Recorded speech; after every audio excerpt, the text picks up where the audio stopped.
Good old Baphomet, the icon that launched 1,000 paranoias. Now, Baphomet as a being doesn't exist. There's no real proof of any entity ever being worshipped called Baphomet. Now, it first appeared in the uh, the persecution or the torture or the internment of the Knights Templars, and they said under duress, could be true, we don't know. Remember, we're dealing with Christians here, that they worshipped a being called Baphomet, which they said was like the head in the Picatrix that was soaked in a jar of vinegar, and then a being would go into the head, and the head would answer questions and talk. Very interesting. Very, very. I'm going to be trying to make an electronic version of that at some point. Now, they also someone said that Baphomet was a cat or a dog that spoke to them, and that was the end of Baphomet. We never heard of him ever again.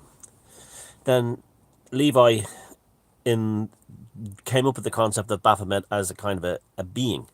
Now, what he did was he had made Baphomet look the way he does, as in to compensate for the lack of a nature spirit in modern European spiritual traditions. And that's why he made him distinctly made him look like Pan, made him look just like Pan. And that's what that was about. That's all that was about. Now, since then, Baphomet has become. People seem to think it's real. That it's, that Baphomet is real. It's an actual entity.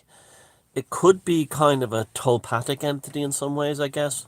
More likely, when people are worshipping or claiming to channel or claiming to be in communion with Baphomet, they're dealing with a demon that's lying to them and telling them it's Baphomet. Probably a really powerful demon. It could be like Coronzon or something like that. C333. But yeah, Baphomet doesn't actually exist, and those people who say, "Oh, the elites worship Baphomet," they don't worship Baphomet. Baphomet is an encapsulation of the loss of a nature spirit in Europe. That's all it is really.